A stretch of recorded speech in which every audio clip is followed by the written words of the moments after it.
Boa tarde. Sejam bem-vindos e bem-vindas. Vamos aguardar um breve momento enquanto todas as pessoas entram na sala. Informamos que esta sessão é gravada e transmitida ao vivo através do canal de YouTube do INA.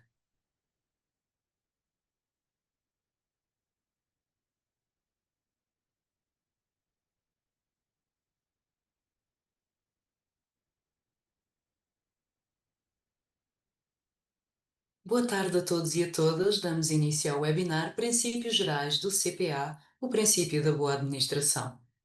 O INA inicia hoje um ciclo de webinars sobre os princípios gerais do Código do Procedimento Administrativo, com o objetivo de partilhar conhecimento e promover a reflexão e o debate sobre a relevância e a observância dos princípios da atividade da administração pública.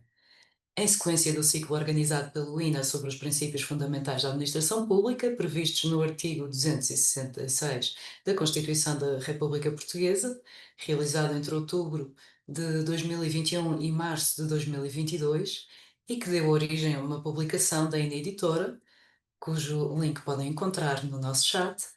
Este novo ciclo propõe contemplar 6 outros princípios que integram os princípios gerais da atuação da atividade administrativa instituídos pelo CPA. Para a devida contextualização, tem a palavra a Presidente do Conselho Diretivo do INA, Luísa Neto.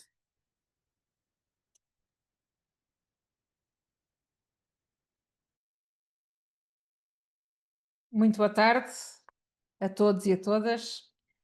Cumprimentando todos e todas, cabe-me de facto explicar o conceito deste ciclo de webinars e em especial a razão e sequência da sessão de hoje. Lembro que, renascida há 4 anos, o INA se pretende assumir enquanto praça do conhecimento, de facto beneficiando de uma posição ímpar que ocupa em função do seu património histórico e organizacional. Celebramos na próxima semana 46 anos de atividade, independentemente de várias naturezas jurídicas que foram sido assumidas. Cabe ao INA mobilizar a administração pública para o conhecimento e mobilizar o conhecimento para a administração pública. Foi esta a visão que entendemos escolher para concretizar a nossa missão no atual plano estratégico em vigor. Neste sentido, a consolidação do reconhecimento nos planos nacional e internacional permite necessariamente ao INA e obriga ao INA a protagonizar e renovar de forma consciente este desafio de captação e valorização do conhecimento.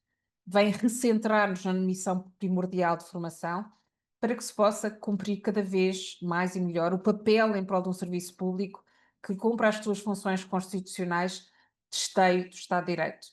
Ora, sendo assim, importou-nos começar pelo princípio. E o princípio no Estado de Direito é sempre a Constituição, na Constituição que continua a receber ainda da Declaração dos Direitos do Homem e do Cidadão de 1789 a sua configuração mínima vertida em separação de poderes e garantia de direitos. Foi no quadro destes dois princípios que sempre nos enquadramos, nesta ideia de que o INA existe para a administração e que a administração consolida o Estado de Direito que envolve os cidadãos. Foram estes também os objetivos do primeiro ciclo do webinar, já referido, em 2022, que precisamente por isso só poderia ter sido dedicado aos princípios fundamentais da administração pública, previstos, como foi dito no artigo 266 da Constituição Portuguesa. Foram 6 conversas, 6 debates, em que cada sessão abordou um dos princípios fundamentais aí previstos, nos termos de um programa que contou com a colaboração de professores de todas as faculdades públicas de Direito, de norte a sul do país, e que teve a sua publicação na obra que encontram no chat, podem também ser objeto de visualização no site do INE. Ora, de facto, se a administração pública visa a persecução do interesse público no respeito pelos direitos e interesses legalmente protegidos dos cidadãos, se é com este Estado de Direito Constitucional que os cidadãos deixam de ser súditos e passam a ser titulares de direitos subjetivos públicos invocáveis perante o Estado, neste princípio da adesão à persecução do interesse público que nos norteia, que é motor da administração pública, implicava dar um passo mais. E dar então um passo mais, sabendo que o direito administrativo tem de se adaptar, por força de alterações, entre as quais a ditação de novos princípios, aos constantes desafios que vão surgindo, às realidades em permanente mutação, que nos levaram a este segundo ciclo que aborda os princípios gerais constantes do Código de Procedimento Administrativo, com o intuito de partilhar este conhecimento, de promover a reflexão, de promover o debate sobre a relevância e observância destes princípios que regem à atuação da administração pública. Princípio da boa administração, princípio da razoabilidade, princípio da administração eletrónica, princípio da responsabilidade, princípio da administração aberta, princípio da proteção dos dados pessoais, serão os temas que nos vão ocupar entre hoje, 21 de maio, e 17 de dezembro próximo. Portanto, estes próximos 6 meses serão ocupados com estes 6 temas. Estes princípios fundamentais consagrados no Código de Procedimento Administrativo, que constituem a base do operar administrativo, orientam as ações da administração pública, protegem, como dizia, os direitos dos cidadãos e, assim o esperamos, asseguram uma governação mais justa, transparente e eficiente.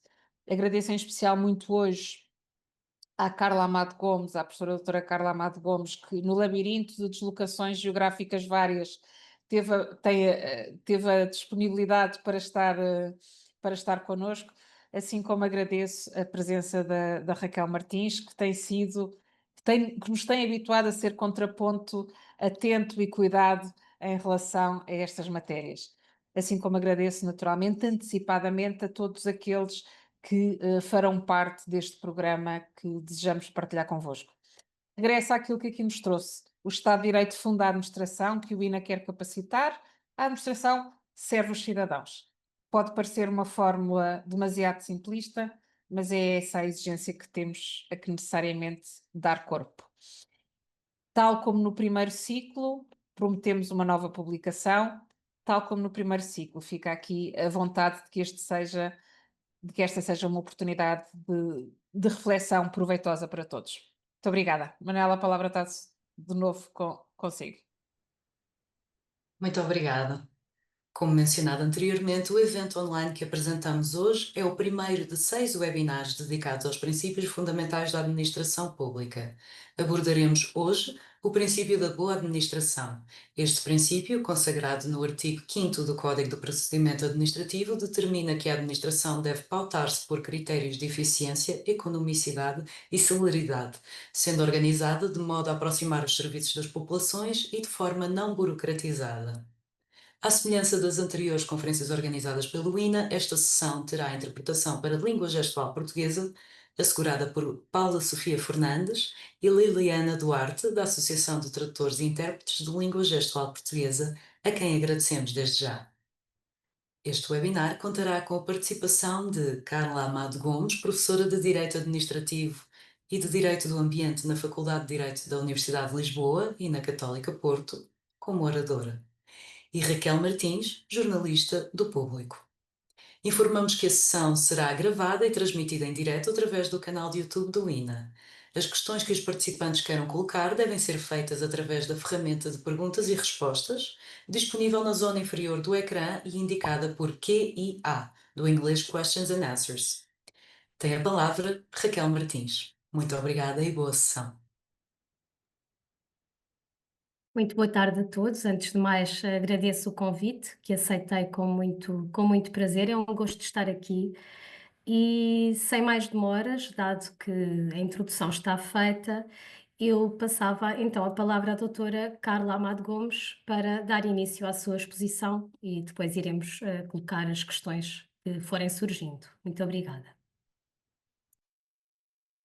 Muito boa tarde a todas e todos. Espero estar a fazer-me ouvir com clareza. Sim. Bom, antes de mais nada, da praxe, agradecer o convite para estar aqui. Acho que esta iniciativa é da maior importância para o direito administrativo e para o bom funcionamento da administração e louvo o papel do INA no desenvolvimento destes webinars. E, naturalmente, fico muito grata à doutora Luísa Neto, ou à Luísa, como nos tratamos informalmente, a lembrança do convite e a persistência contra vários equívocos meus, em que efetivamente ela ia insistindo numa data e eu ia persistindo em trocar a data, quando afinal este dia era um dia em que eu estava perfeitamente disponível para estar aqui. Numa conversa preliminar que tivemos há uns dias, eu tive a oportunidade de referir que muito provavelmente este convite se deve ao facto de eu ter escrito há uns anos um pequeno texto sobre o princípio da boa administração, Esse texto é um texto que pode ser encontrado facilmente online, foi publicado em revistas digitais e penso que também numa revista impressa da Associação Académica da Faculdade de Direito de Lisboa. Tem por título o princípio da boa administração, tendência ou clássico, e imagino que pelo menos algumas das pessoas que aqui estão já o conheçam. Eu não vou agarrar-me propriamente a este texto, porque este texto, apesar de ser curto, é demasiado longo para os 20 minutos. Gostaria, sobretudo, de interagir convosco, no sentido de tentar perceber o que é que efetivamente se consegue retirar deste princípio, mas vou tentar sintetizar, de alguma maneira, as conclusões a que cheguei quando o escrevi, já há uns anos, e enfim, tentar indagar sobre se eventualmente dessa altura para cá alguma coisa mudou no sentido, sobretudo, do controlo de uma administração pública que se pretende atuar em boa administração e, portanto, fazendo uma boa gestão dos recursos públicos.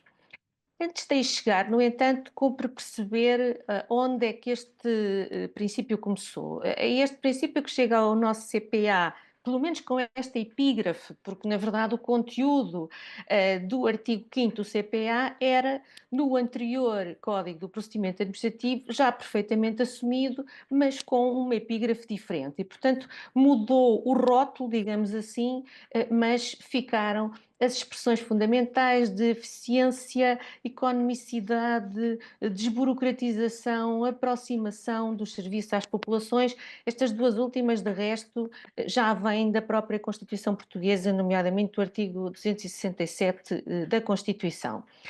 E este princípio, de facto, emergiu na década de 70, numas recomendações do Conselho da Europa de 1977 e foi sendo trabalhado em instituições europeias, primeiro no Conselho da Europa, depois no âmbito da União Europeia, pelo Parlamento Europeu, pelo Tribunal de Justiça da União Europeia e pelo Tribunal Geral, e depois finalmente ganhou acolhimento no Tratado sobre o Funcionamento da União Europeia, ou na Carta dos Direitos Fundamentais da União Europeia, que o Tratado sobre o Funcionamento da União Europeia tornou vinculativa no sentido da sua aplicação pelos órgãos jurisdicionais. Aqui, adiante-se desde já que o TJ sempre entendeu que este princípio se aplica às relações entre as instituições da União Europeia e os particulares e não propriamente que se aplica nas relações dos Estados-membros com os seus cidadãos. Isso caberá a cada direito nacional, mas já vamos ver que também aí é fácil perceber como é que essa aplicação, pelo menos do conteúdo do que consta do artigo 41 da Carta dos Direitos Fundamentais, tem execuibilidade no plano do direito da União Europeia e do direito dos Estados-membros.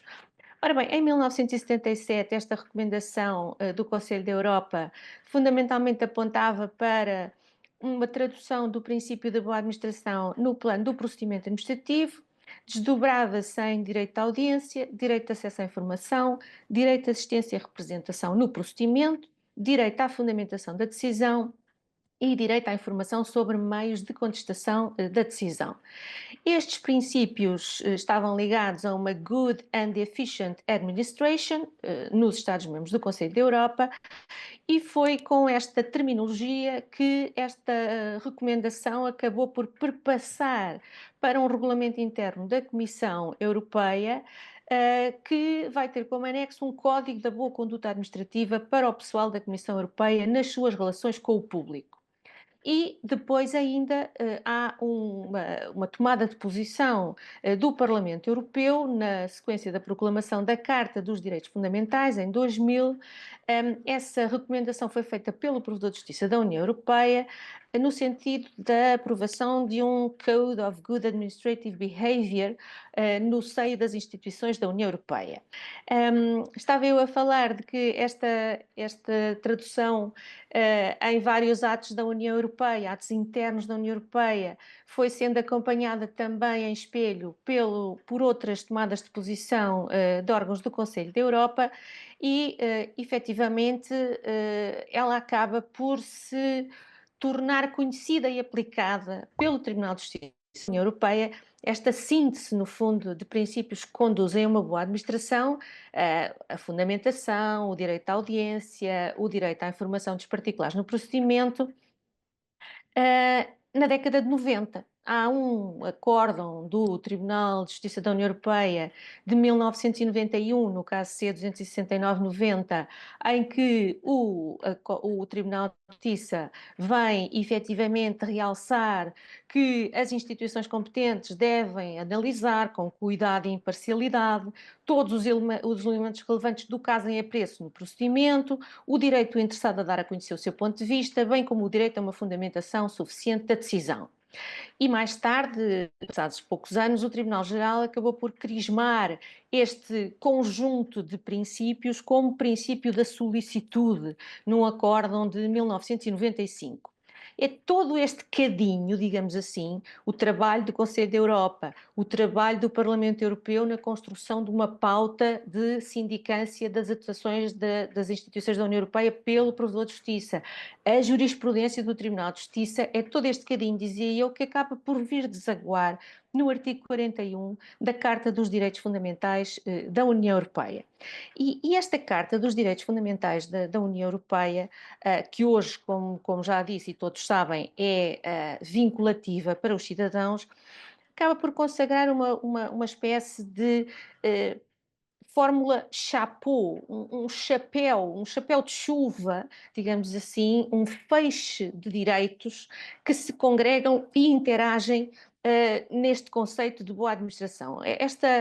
Esta disposição, este artigo 41, foi objeto de um comentário pelo professor Paul Craig, que está online também e para consulta em acesso livre, que eu recomendo a quem quiser saber um pouco mais sobre a ressonância deste princípio da boa administração, ou do artigo 41 no seio da União Europeia, pode consultar. Mas este artigo 41, de facto, tem uma estrutura bastante diferente do nosso artigo 5º e por isso é que há uma certa divergência quanto ao real sentido do artigo 5º do Código do Procedimento Administrativo. Reparem que o que diz o artigo 41, sob a égide do princípio da boa administração, tem a ver com, no primeiro número, a ideia da decisão imparcial isenta, a decisão fair. Eu traduziria isto como uma decisão objetiva, uma decisão que tem em consideração todos os aspectos relevantes e desconsidera todos os aspectos irrelevantes, ou seja, a vertente substancialista do princípio da imparcialidade, que por seu turno está plasmado no artigo 9º do Código do Procedimento Administrativo, e ainda, no número 1 do artigo 41, uma decisão em tempo razoável, que de alguma maneira no nosso Código do Procedimento Administrativo se articula com o artigo 59, que fala do princípio da celeridade procedimental. No número 2 do artigo 41, nós temos questões como a audiência prévia do interessado, que está regulada no Código do Procedimento Administrativo, quer a propósito do procedimento de elaboração de normas, quer através do procedimento de emissão de atos administrativos. Também o acesso à informação procedimental, que tem, obviamente, pleno assento no Código do Procedimento Administrativo, e o direito à fundamentação.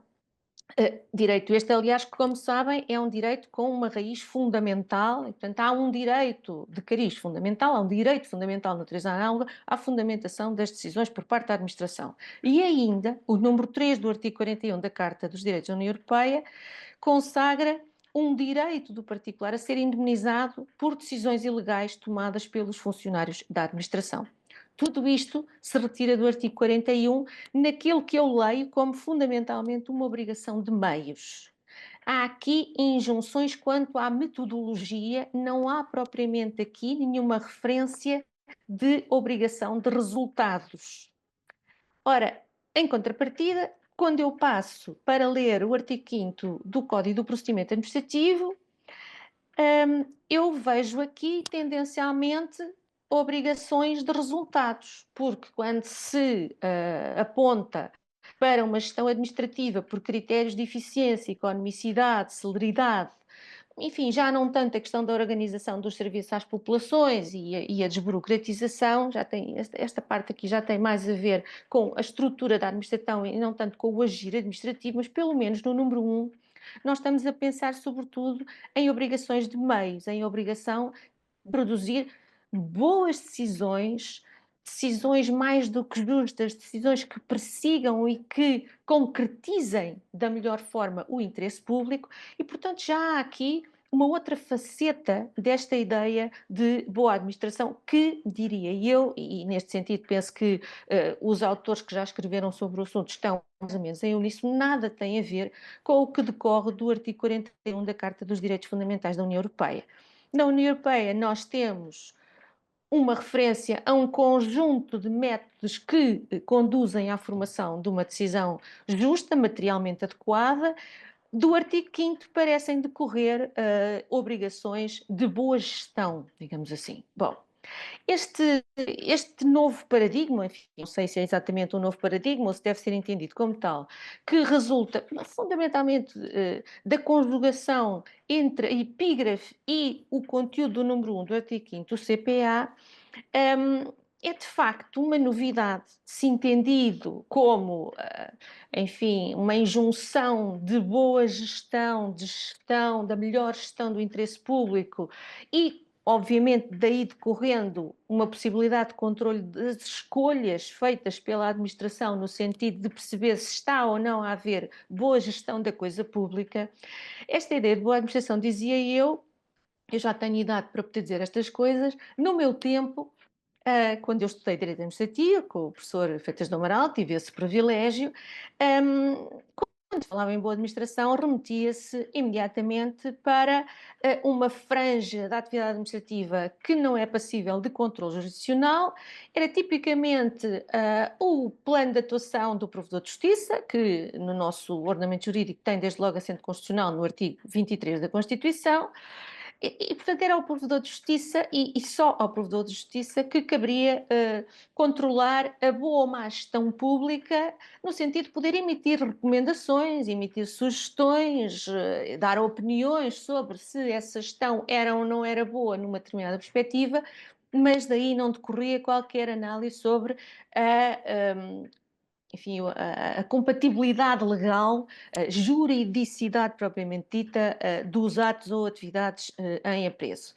E também, de certa forma, o professor Mário Rosa de Almeida, num artigo que escreveu há uns anos para uns estudos comemorativos da existência da Provedoria de Justiça, se coloca no mesmo patamar. Portanto, a boa administração é um conceito que se identifica fundamentalmente com o mérito e, portanto, não deve poder ser controlado pelos tribunais enquanto parâmetro de juridicidade. Na verdade, se nós olharmos com mais atenção, coisa que eu não quis fazer por questões de tempo, agora, nesta curtíssima intervenção, se nós olharmos com um pouco mais de atenção para a raiz deste princípio, vamos perceber que, efetivamente, ele nasce um pouco bipolar. Por um lado, ele tem a ver com o mérito, ele tem a ver com a urbanidade, ele tem a ver com o civismo dos funcionários da administração em geral, com a boa gestão da coisa pública. Por outro lado, ele tem a ver com a análise da legalidade enquanto parâmetro de juridicidade. Mas, pelo menos na União Europeia, sempre foi muito claro para o Tribunal de Justiça que a má administração, enquanto relacionada com controles de mérito, não é da competência dos tribunais e sim da competência do provedor europeu. Só a parte em que se desdobra o artigo 41, que ao fim e ao cabo são todos princípios procedimentais que também ecoam, de resto, na nossa Constituição, muitos deles, mas seguramente todos no Código de Procedimento Administrativo Português, só a violação desses princípios, alguns deles consubstanciando verdadeiros direitos dos particulares, é que pode levar à invalidação de decisões administrativas. Esta é a posição clássica. Mas com a introdução do princípio da boa administração, tal como vemos, há autores, e nomeadamente um que é meu colega, porque eu tenho uma enorme estima pessoal e profundíssima estima e admiração intelectual mesmo, que é o professor Miguel Raimundo. Ele escreve, e já o disse na minha presença, de resto, que entende que do artigo 5º do CPA deve poder resultar um pouco mais do que já resulta do artigo 41 da Carta dos Direitos Fundamentais da União Europeia, que, sendo certo que não vincula a administração portuguesa enquanto tal, enquanto disposição da Carta dos Direitos Fundamentais, acaba por ter concretizações em variedíssimos princípios e mesmo direitos consagrados no Código. Portanto, dito isto por outras palavras, O conteúdo do artigo 41 da Carta dos Direitos Fundamentais da União Europeia não adiantaria nada para o procedimento administrativo português e para a atividade da administração portuguesa. Ou seja, é preciso retirar dele um outro sentido. E é aí que o Dr. Miguel Raimundo avança para a possibilidade de podermos eventualmente retirar do artigo 5º parâmetros de controlo de juridicidade da atuação administrativa ou, no meu entender, já quase de franjas de mérito da atuação administrativa por parte dos tribunais. E é aqui, de facto, que emergem as dúvidas. Portanto, os nossos tribunais administrativos, que são tribunais independentes, imparciais, obrigatórios no plano constitucional, desde a revisão constitucional de 1989, têm uma linha vermelha que não devem ultrapassar, que é a linha estabelecida pelo princípio da separação de poderes no artigo 111 da Constituição. E, portanto, não podem fazer dupla administração, fundamentalmente. Os tribunais devem avaliar da juridicidade da atuação administrativa e não do mérito da atuação administrativa, sob pena de estarem a ir além do que lhes permite e da tarefa de que os incumbe a Constituição. Ora, sendo certo que em Portugal quem avalia os critérios de eficiência e de economicidade é o Tribunal de Contas. Quem pode ocupar-se de queixas relativas à má administração, no sentido de dirigir recomendações à administração, é o Provedor de Justiça. E que os tribunais administrativos, mesmo com, digamos, a abertura que a revisão constitucional de 97, com o impulso para a criação da ação para a condenação à prática de ato legalmente devido, nos termos hoje dos artigos 66 e seguintes do Código do Processo nos tribunais administrativos, tudo o que for além disso corre o risco de entrar num controlo de oportunidade, do controle no fundo, da melhor escolha ou da escolha da administração à face do que deve ser uma boa gestão da coisa pública. E, portanto, seria talvez importante, e foi essa tarefa que eu me dediquei no texto que vos falei, que já vos fiz referência, perceber se, para além da juridicidade que já decorre do controle da observância da questão da fundamentação, da audiência do interessado, do acesso à informação, do princípio do processo equitativo, até do cumprimento de um prazo razoável pela administração, se para além disso, e sem entrar ainda no mérito, nós podemos conseguir alguma coisa a mais do princípio da boa administração, sem que isso efetivamente faça com que os tribunais vão além da linha que a Constituição desenha.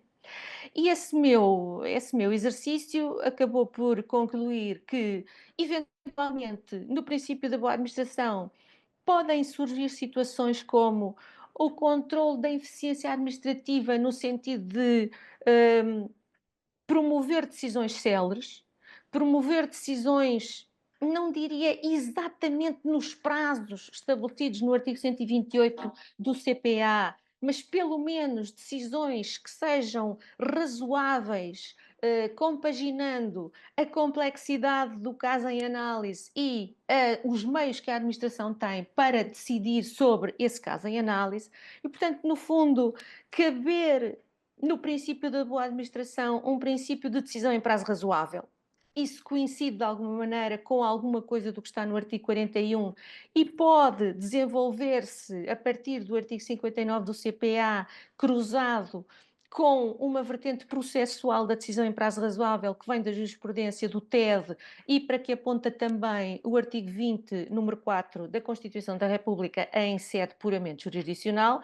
Mas aqui insisto que os tribunais administrativos já muito pontualmente reconheceram a existência deste direito a uma decisão em prazo razoável por parte do particular, e, portanto, isto poderia ser uma das concretizações novas, digamos assim, desta ideia de boa administração, isto por um lado. Por outro lado, a ideia de que uma boa administração é uma administração que funciona normalmente, funciona dentro de standards, dentro de linhas diretrizes internamente gizadas ou externamente formuladas. e neste campo é interessante pensar na ideia de estándares de bom funcionamento que vem do regime da responsabilidade civil extracontratual do Estado, aprovado em anexo pela Lei 67/2007, e, portanto, pensar que uma administração que funciona bem é aquela que funciona de acordo com estándares de eficiência, de aproximação aos particulares, de clareza, de objetividade, e quando a administração não funciona bem, há um mau funcionamento dos serviços, daí pode advir responsabilidade. Curiosamente, também no artigo 41, número 3 da Carta dos Direitos Fundamentais, nós encontramos esta dimensão. Mas esta ideia dos estándares de atuação não é uma ideia propriamente jurídica, e é curioso puxar o artigo 9 do regime da responsabilidade civil extracontratual da administração para caracterizar esta franja como uma franja de não juridicidade estrita, porque recordar-se-ão que este artigo 9 fala em ilicitude. Em que é que se pode concretizar a ilicitude para efeitos de apuramento da responsabilidade civil da administração? Podem ser parâmetros de juridicidade, mas também podem ser parâmetros de desconformidade com regras técnicas e com regras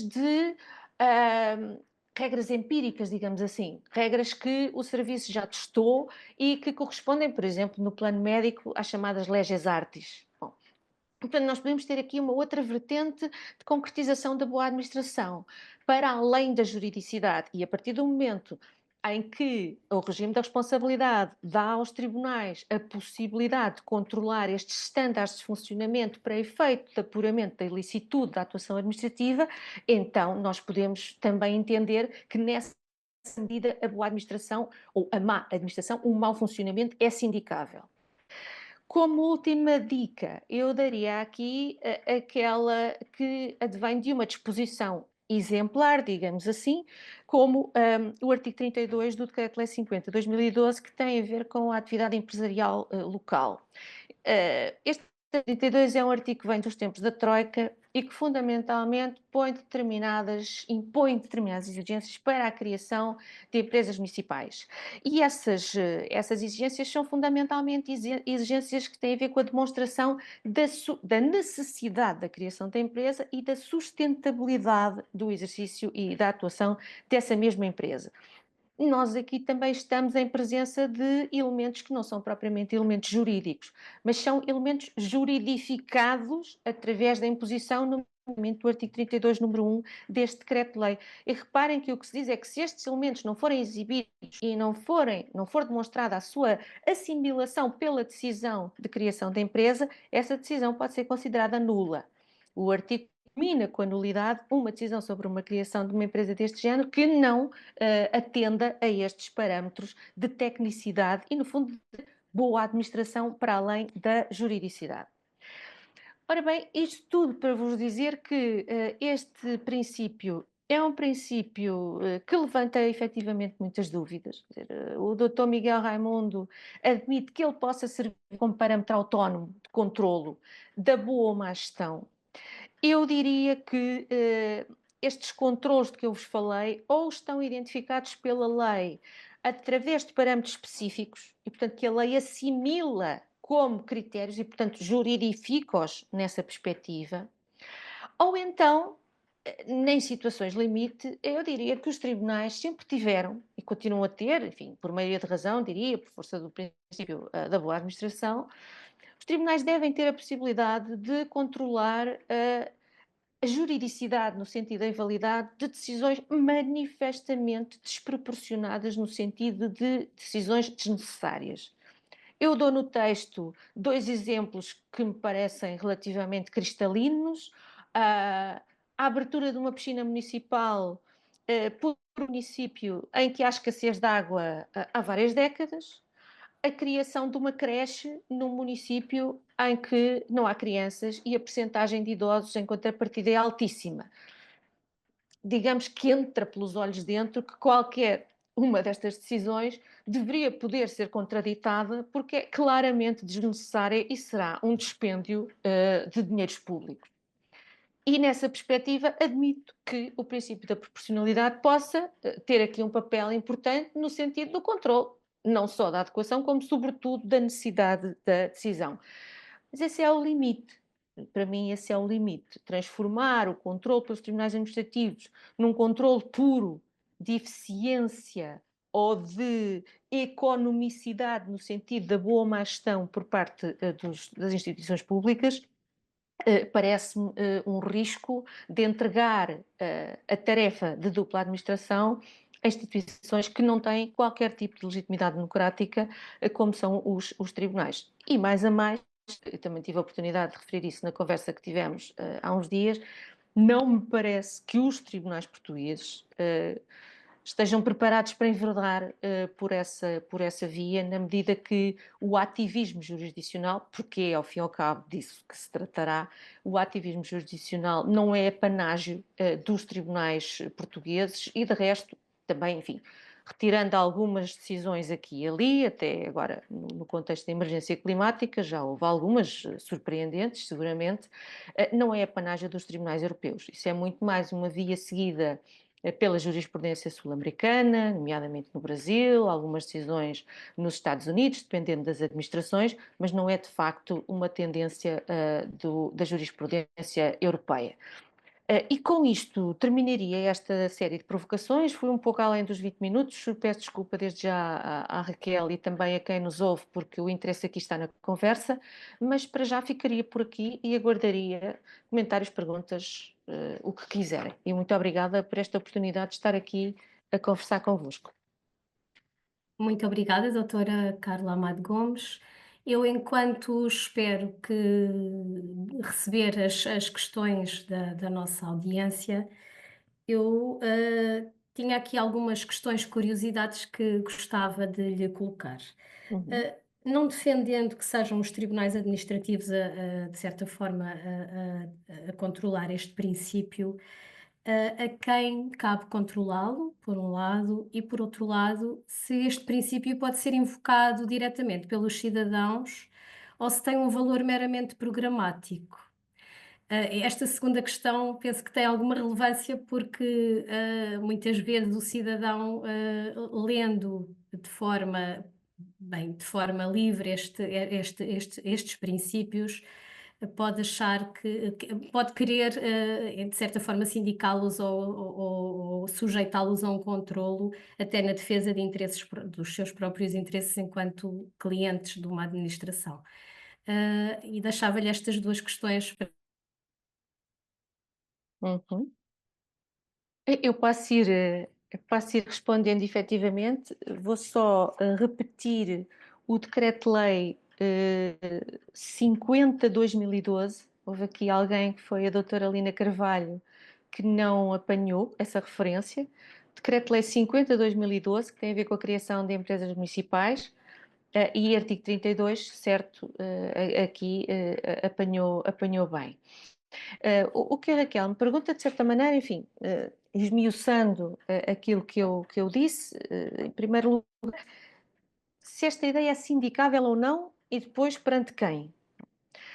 Da forma como a doutrina maioritária lê o princípio da boa administração, tal como ele está consagrado no artigo 5º, e que, nomeadamente, eu centrar-me-ia na questão da eficiência e da economicidade. Bom, tudo o resto é relativamente... Enfim, é menos problemático, digamos assim. Mas se nós queremos, efetivamente, aceitar que fazer boa administração passa por seguir parâmetros de eficiência e economicidade em Portugal, porque na União Europeia o conteúdo, já sabemos, é outro e não nos acrescenta nada, digamos assim. Estes parâmetros em Portugal não são do controle dos tribunais administrativos, são do controle do Tribunal de Contas. É o Tribunal de Contas que pode julgar as contas das entidades e aferir até que ponto é que os dinheiros, quando foram gastos, foram bem ou mal gastos. E aí pode gerar-se a chamada responsabilidade financeira, que é uma coisa diferente da responsabilidade política e da responsabilidade patrimonial, e que advém de um juízo que o Tribunal de Contas faz ex post. Nós aqui, enfim, o meu problema, a minha questão principal é: podemos nós atalhar a que o dinheiro seja mal gasto? E penso que, de alguma forma, a preocupação do Dr. Miguel Raimundo, enfim, embora não expressa especificamente nesse sentido, é também essa, porque quando nós passamos para a questão da responsabilidade, o mal já está feito. E quando falamos em responsabilidade financeira exigida pelo Tribunal de Contas, o que nós temos é, muitas vezes, é sempre um juízo ex post, portanto, o mal já foi feito, e muitas vezes este apuramento vem anos depois do mal já ter sido feito, e quando o dirigente que tomou a decisão que levou à ocorrência da má gestão já não está no ativo. E, portanto, torna-se muito difícil perseguir patrimonialmente as cabeças, digamos assim, que tomaram as decisões, porque este controle é um controle que não é um controle prévio, é um controle ex post. O dinheiro já foi mal gasto e essa conclusão foi objeto da sindicância do Tribunal de Contas. Ora, nessa perspectiva, portanto, nós estamos num plano que é o dos tribunais que não são tribunais administrativos. Quando voltamos aos tribunais administrativos, nós temos que aferir é o controle de juridicidade. E o controle de juridicidade não é um controle de economicidade. E só é um controle de eficiência também numa perspectiva ex post dano, porque o diploma da responsabilidade civil extracontratual dá aos tribunais a possibilidade de ajuizar um pedido de efetivação da responsabilidade civil da administração perante um particular que se sente lesado, quando o particular invoca mau funcionamento do serviço. E como é que, ou funcionamento anormal do serviço, que são os termos da lei, e como é que o juiz vai verificar se o serviço funcionou ou não funcionou mal, para aferir a ilicitude que lhe permitirá dar vencimento ao particular na ação de efetivação da responsabilidade? É através dos parâmetros de ilicitude que constam do artigo 9º, número 1 do regime aprovado pela Lei 67/2007, que, como eu disse, não são parâmetros totalmente jurídicos. Diz que há ilicitude quando há violação de normas constitucionais, de normas legais, até lá devia estar também de normas e princípios da União Europeia, mas enfim, subentende-se, mas também há ilicitude quando o serviço funciona à margem das regras técnicas ou quando a sua atividade se salta por critérios empíricos que não são os critérios de bom funcionamento. E, portanto, nós, nessa perspectiva, quando é que a eficiência consegue entrar pela porta dos tribunais administrativos legitimamente, do meu ponto de vista, ela vai entrar nas ações de responsabilidade, mais uma vez, ex post.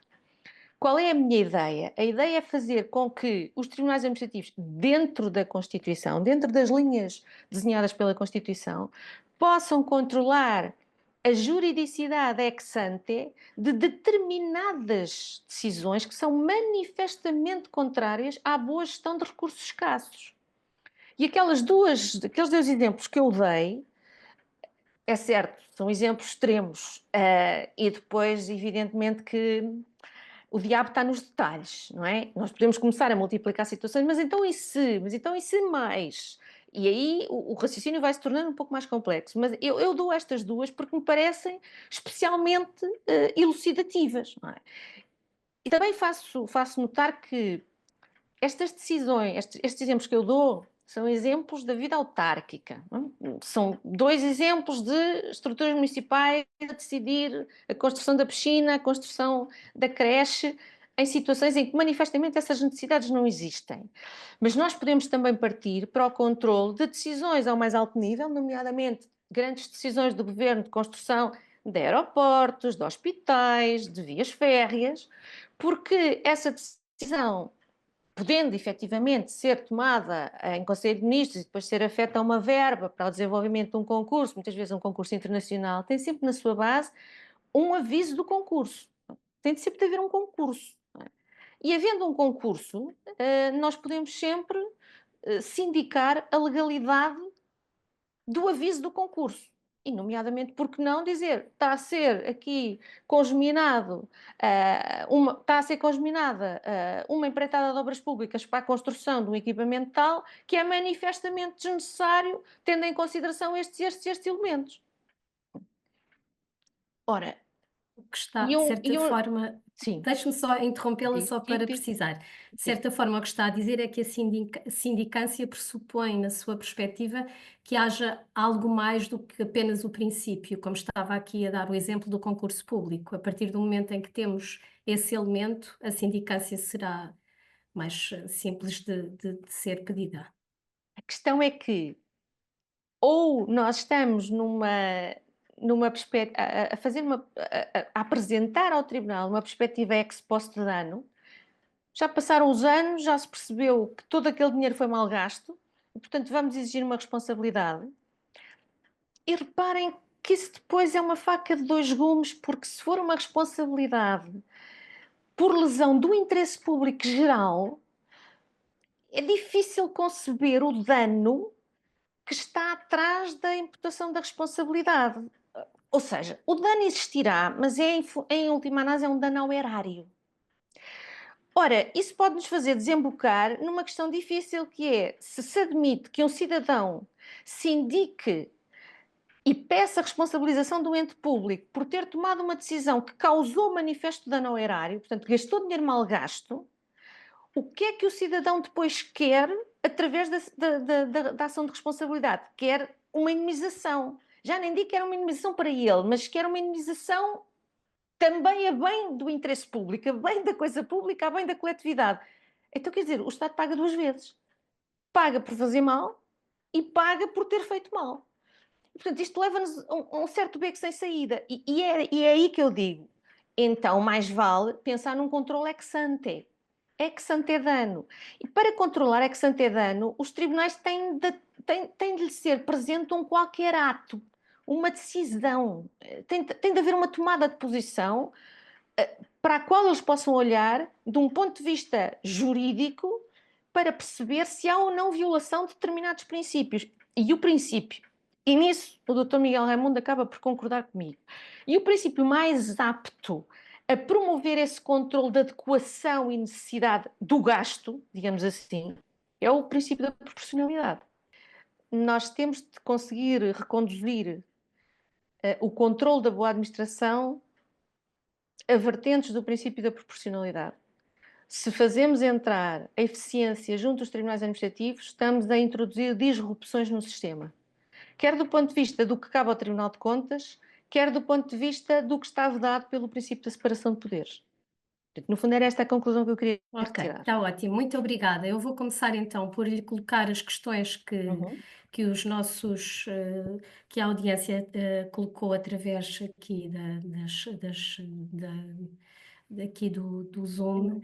E há uma primeira pergunta que basicamente é se um cidadão pode prescindir de um prazo administrativo, por exemplo, de um direito de audição, ao concordar com as correções e pretendendo com isso acelerar o relatório final e não esperar que decorra o prazo concedido pela administração. Pode, porquanto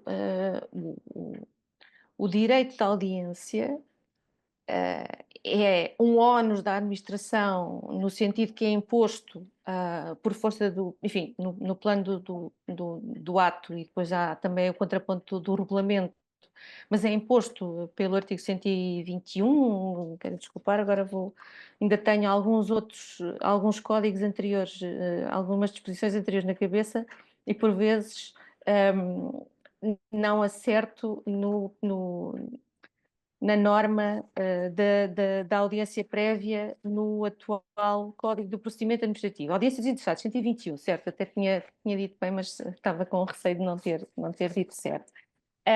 É um direito do particular, no sentido de evitar decisões de surpresa, no fundo. É uma última oportunidade que o particular tem de fazer ver à administração que aquela decisão não é a mais correta relativamente ao seu caso.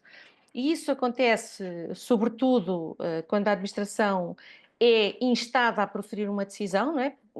Há procedimentos oficiosos em que a administração toma a iniciativa de desencadear o procedimento, mas quando é o particular que toma essa iniciativa, parece-me que o mais importante é fazer com que a sua voz esteja ouvida para, no fundo, controlar se a decisão que vai ser tomada vai ou não de encontro ao seu interesse. Se o particular quiser abrir mão desse direito, pode fazê-lo, mas do meu ponto de vista, o que deve fazer é, no dia da audiência marcado pela administração, dizer, ou então por escrito, pode obviamente manifestar por escrito essa vontade de prescindir da audiência prévia, no sentido de a administração não ter de deixar passar aquele prazo até o ouvir e, portanto, nesse sentido, acelerar a produção da decisão, mas, de facto, o direito à audiência prévia é um direito do particular.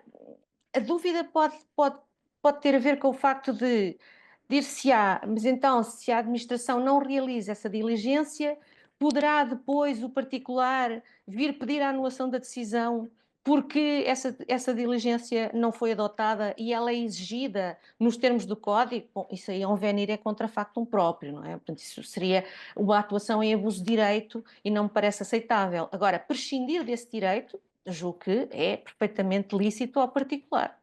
Depois, Muito naturalmente, obrigada. acarretará alguma consequência, mas... Temos outra questão. Considerando o disposto no Código de Procedimento Administrativo no que se refere à anulabilidade dos atos administrativos que ofendam designadamente os princípios, tal não confere, desde logo, jurisdicionalidade ao princípio da boa administração? Pergunta aqui uma auditora. Nós estamos a pensar no vício de violação de lei por violação de princípio. Nós temos sempre sem embargo, de ser inquestionável, e a doutrina é perfeitamente pacífica, e é disso que vive fundamentalmente o vício da anulabilidade, da violação de lei e violação de princípio. Nós temos de perceber exatamente o que é que podemos retirar dos princípios, não é? Nomeadamente quando o princípio revela alguma ambiguidade, como este que nós estamos aqui, no fundo, a analisar. É que quando nós falamos em boa administração no sentido do 41 da Carta, nós nem sequer precisamos de falar de princípios do Código do Procedimento Administrativo ou mesmo da Constituição. Nós temos direitos, o direito à fundamentação, o direito à audiência prévia, o direito de intervenção no procedimento para acesso à informação. Há normas concretas que atribuem aos cidadãos esse direito. Agora, quando começamos a entrar numa nebulosa como a do artigo 5º, que remete para determinadas expressões que não são típicas de um controlo jurisdicional, pelo menos pelos tribunais administrativos portugueses. Nós temos em primeira linha de perceber o que é que cabe no controlo deste princípio. E haverá coisas que cabem e haverá coisas que, numa interpretação conforme ao princípio da separação de poderes, pelo menos do meu ponto de vista, não cabem. E, portanto, não é só dizer, está ali um princípio, está escrito, tem aquela epígrafe, a administração pode ou tem vinculações principiológicas e os tribunais controlam essas vinculações através das ações impugnatórias ou das ações de condenação à prática ou, eventualmente, de outro tipo de ações e, portanto, se cai na sindicância como princípio, as decisões podem ser anuladas, mas depende do que é que está por detrás daquela decisão. Se for algo que pode ser reconduzido a um direito, que já é pré-existente, nada a dizer. Agora, se for algo que tenha a ver, lá está, mais uma vez, com a ideia de que a escolha foi boa, foi bem ou mal feita, desde logo o artigo 71 do CPTA, em sede da ação para a condenação à prática de ato devido, estabelece ele próprio uma linha que é a linha que ecoa o princípio da separação de poderes. Os tribunais não podem refazer aquilo que são valorações próprias do agir administrativo, ou seja, atuações discricionárias. Muito obrigada. Temos aqui uma questão de Tiago Silva que pergunta se relativamente a este princípio da boa administração, se é correto afirmar que o artigo 5º do Código de Procedimento Administrativo deve ser analisado em conjunto com o artigo 41º da Carta da União Europeia e com o artigo 59 do CPA. Portanto, Tiago diz, considera que este princípio está também intimamente ligado à celeridade dos atos administrativos. Portanto, a questão é se deve ser lida em conjunto, o artigo 5º em conjunto com a Carta da UE e com o artigo 59 do CPA. Eu reconheço que esta é uma situação bizarra, não é? Porque já muitas vezes me perguntei porque é que o nosso legislador do CPA terá querido dar esta epígrafe ao artigo 5º, claramente puxando o paralelo do artigo 41 da Carta, mas depois colocando no artigo 5º coisas totalmente dispares do que está no artigo 41 da Carta.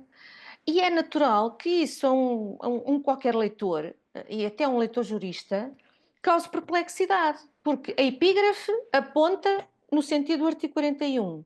O conteúdo aponta no sentido de um princípio de eficiência, que é palavra de resto que nem está na Constituição Portuguesa, nem no artigo 267, nem noutro local da Constituição. Portanto, não há um princípio de eficiência consagrado constitucionalmente, pelo menos aplicável à atuação da administração pública. É natural que isto gere perplexidade. E isso leva-me a dizer que ou nós entendemos que o artigo 5º tem autonomia perante o artigo 41 da Carta, ou então dizemos o que vale é a epígrafe, e nós já sabemos que não é a epígrafe que vincula, o que vincula é o articulado, e portanto estar ali boa administração ou estar ali outra coisa qualquer é mais ou menos indiferente, porque tudo o que está no artigo 41 já está em vários locais do CPA. O artigo 41 não traz nada de novo. Quando o doutor Tiago refere, deve ser articulado, eu não vejo como. Não vejo como é que é possível interpretar um à luz do outro, porque a epígrafe é uma coisa e depois o articulado é outra. No que toca à celeridade, no entanto, nós podemos e devemos articular a ideia de celeridade. Portanto, uma das concretizações da eficiência pode ser o funcionamento célere da administração. Nós podemos e devemos articular com o artigo 59, com a ideia da celeridade procedimental. E a ideia da celeridade procedimental deve ser articulada, sim, com o artigo 6º da Carta dos Direitos Fundamentais, da Convenção Europeia dos Direitos Humanos, aliás, peço desculpa, nomeadamente o número 1, no que toca ao direito a uma decisão jurisdicional em prazo razoável. E essa vertente é que tende agora, nos últimos anos, a ser transposta para o procedimento administrativo, dizendo o que vale para o processo também deve valer para o procedimento.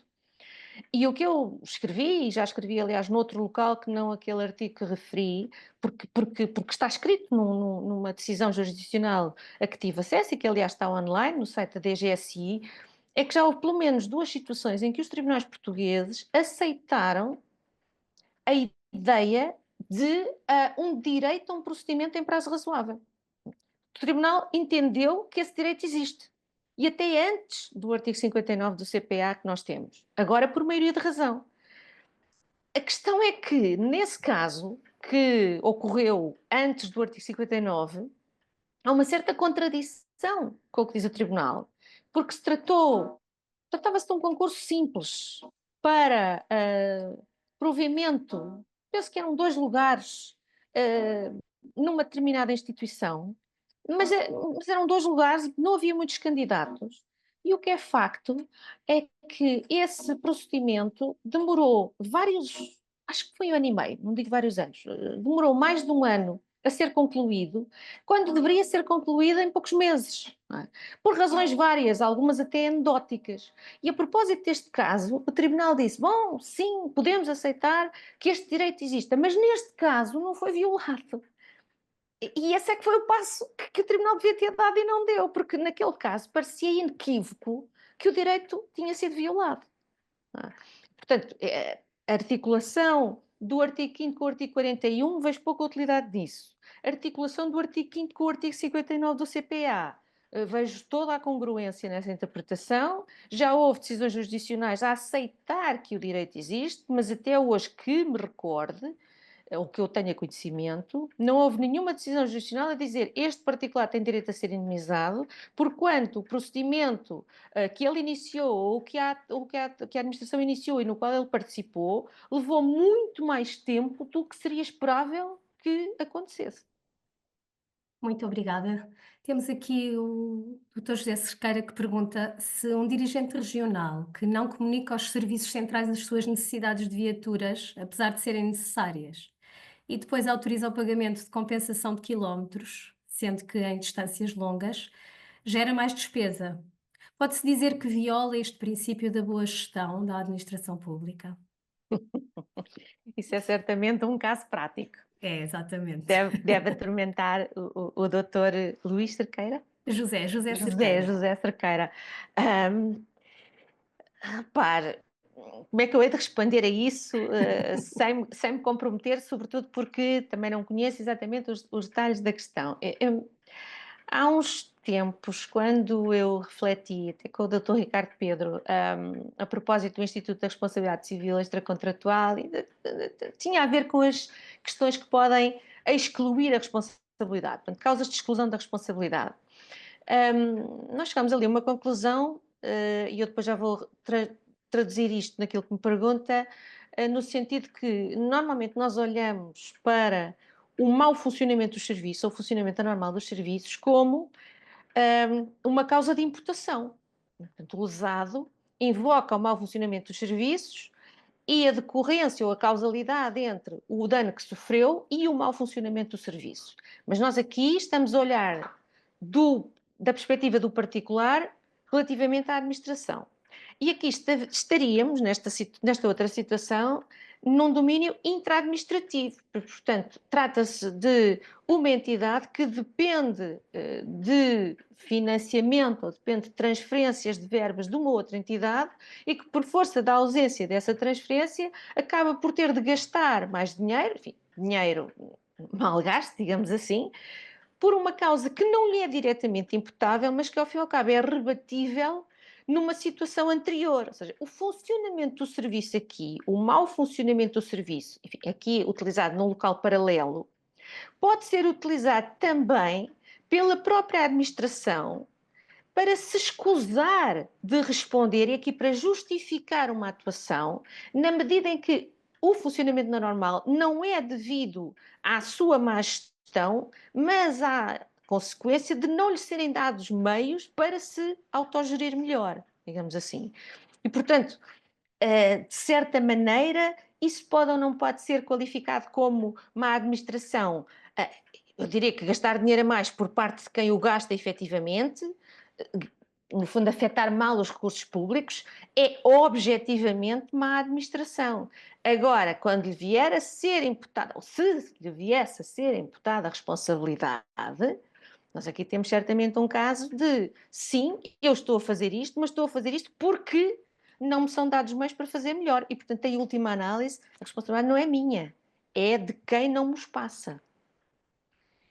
Estamos aqui numa situação que é um bocadinho, lá está, um bocadinho disruptiva relativamente à invocação da boa administração. Nós pensamos sempre na boa administração invocada pelo particular contra a administração, mas a boa administração também pode ser invocada intra-administrativamente, em situações, olha, por exemplo, como essa. O Dr. Manuel Sampaio pergunta se poderá a avaliação jurídica deste princípio recair, por exemplo, na avaliação do grau de consequência, por exemplo, uma consequência económica sobre o interesse público. O que é que exatamente quererá isso dizer? Claramente um montante de dinheiro mal gasto, mas o que é o mal gasto? Desapareceu ou apareceu um hospital numa zona onde já existem 3? O que é que isso significa? Tem de ser mais concretizado, porque senão é um bocadinho difícil responder, é muito abstrata a questão. Sim, Então vamos passar à questão da doutora Carla, agora isto aqui, da Carla Peixe, que pergunta que autonomia tem o princípio da boa administração face ao princípio da proporcionalidade? A minha resposta é: eu acho que, em última análise, a boa administração se controla a partir do princípio da proporcionalidade. E para responder assim, blandly, para responder assim claramente a essa pergunta, eu diria não tem autonomia. O princípio da boa administração não tem autonomia perante o princípio da proporcionalidade. Esta é a minha visão. Porque Doutor dar Filipe, autonomia... sim, continue. Não. Vamos mais. Vamos. O Dr. Filipe Marques pergunta se quando há atuações conscientes de violação de direitos, como por exemplo a omissão da oportunidade do interessado participar em sede de audiência de interessados, e sem que haja fundamento para o efeito, se esta atuação em si não poderá consubstanciar uma violação da boa administração, que poderia acarretar responsabilidades, nomeadamente disciplinares, para quem viola este direito. Eu agora não estou certa de perceber porque Então, eu vou repetir. Quando há atuações conscientes de violação de direitos, como a omissão de oportunidade de um interessado participar em sede de audiência de interessados, já percebi, isso- pronto, digamos que é o responsável pelo procedimento que não que faculta não ao faculta interessado essa essa possibilidade. possibilidade. Se isso pode recair, Se pode no fundo, consubstanciar uma violação, sim. Isso poderá acarretar até responsabilidades disciplinares. que a violação das boas regras procedimentais a não ser que haja, nos termos do CPA, um fundamento de dispensa da audiência de interessados, que existem alguns. Não é a regra, é até a exceção, mas pode acontecer. Agora, se naquele caso a audiência de interessado era obrigatória e se o responsável pelo procedimento não a proporciona, isso pode ter consequências, quer no plano da validade do ato, e, enfim, aqui, queira-se ou não, o Supremo Tribunal Administrativo, há 2 anos, penso eu, tive a oportunidade de anotar esse acórdão, já veio dizer que a preterição da audiência de interessado, mesmo fora do procedimento sancionatório, pode gerar a nulidade da decisão.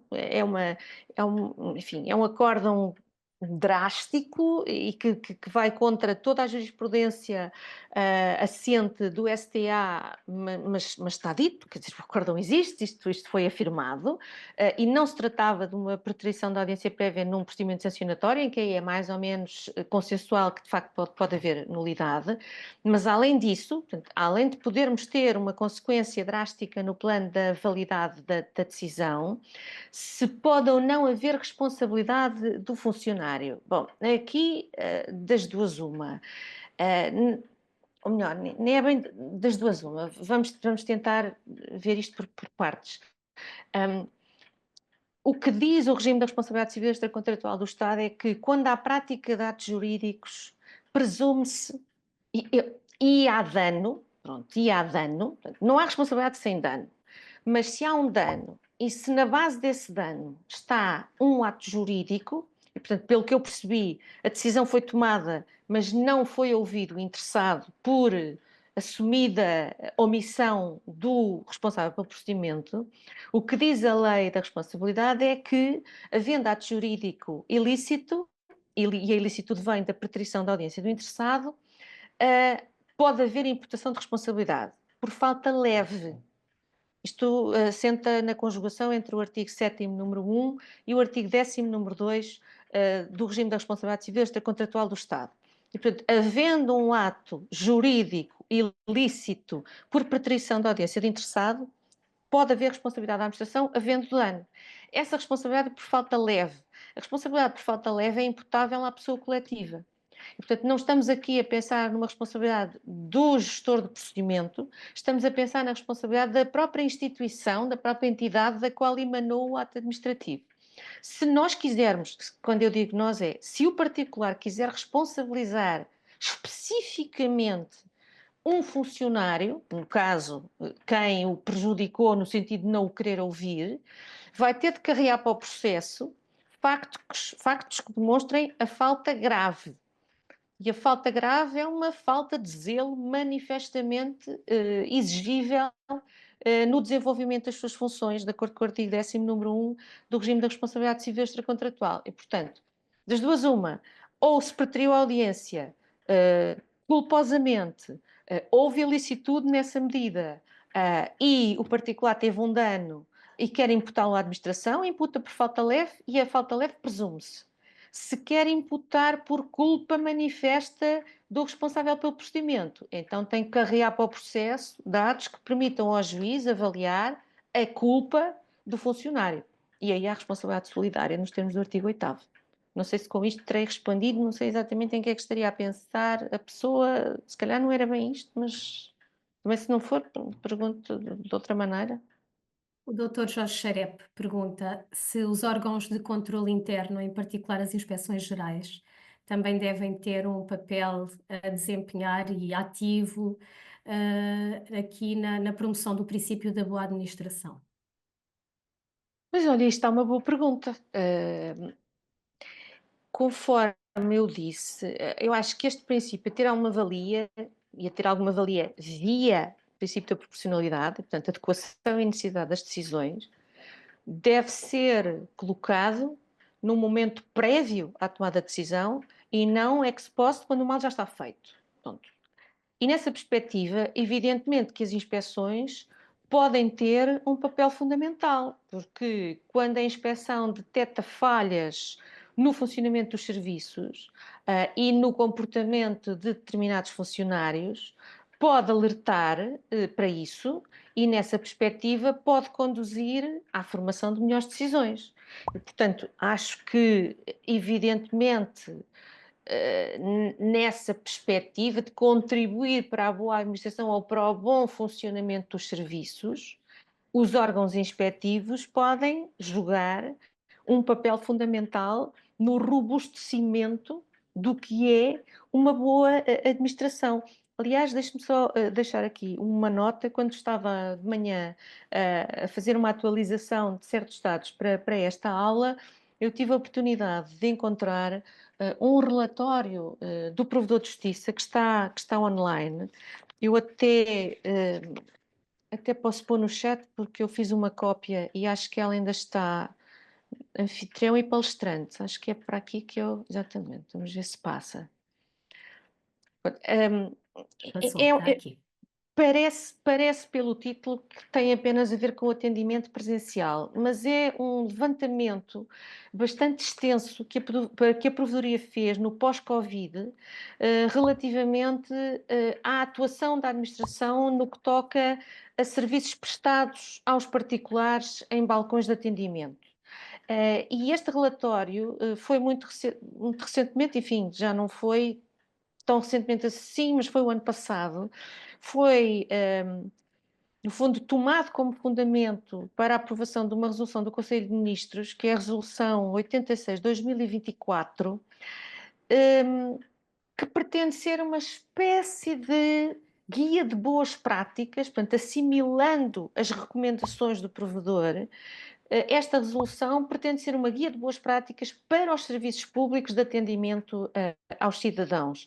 E isso é de facto curioso, porque, mais uma vez, estamos naquela linha de a boa administração não é um princípio vinculante do ponto de vista jurídico, tem a ver com ética, urbanidade e eficiência, mas se os seus parâmetros forem assimilados por atos jurídicos, mesmo que sejam atos internos, como parece ser esta resolução do Conselho de Ministros, no sentido de guiar os serviços que atendem ao público no relacionamento com este público, então aí poderá eventualmente haver controle destes parâmetros, porque ele foi juridificado, digamos assim.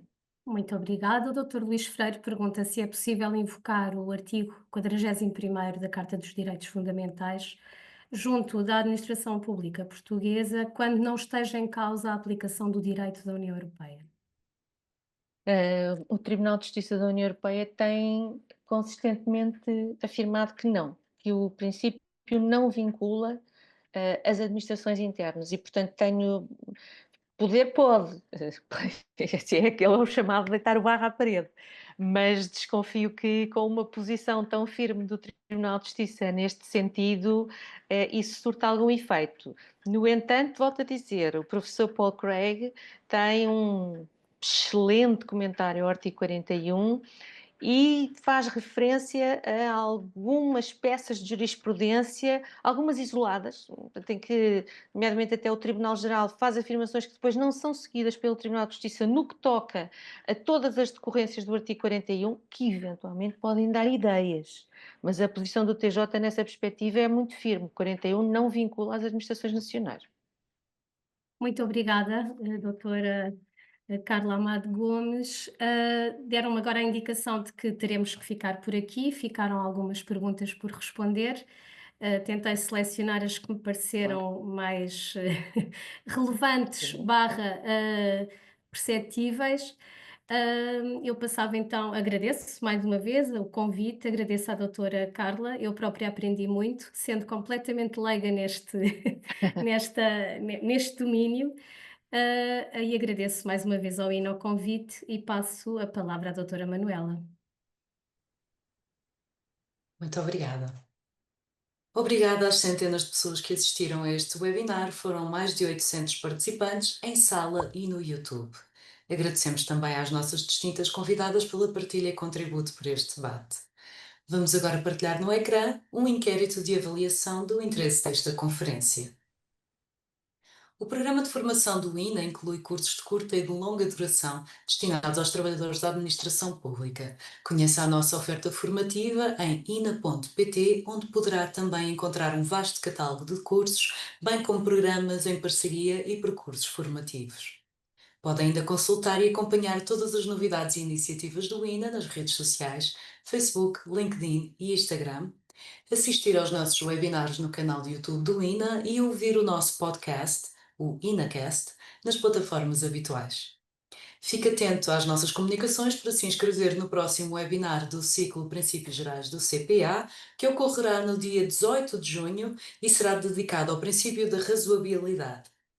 Mais uma vez, muito obrigada a todos e a todas que nos acompanharam ao longo deste debate. Boa tarde.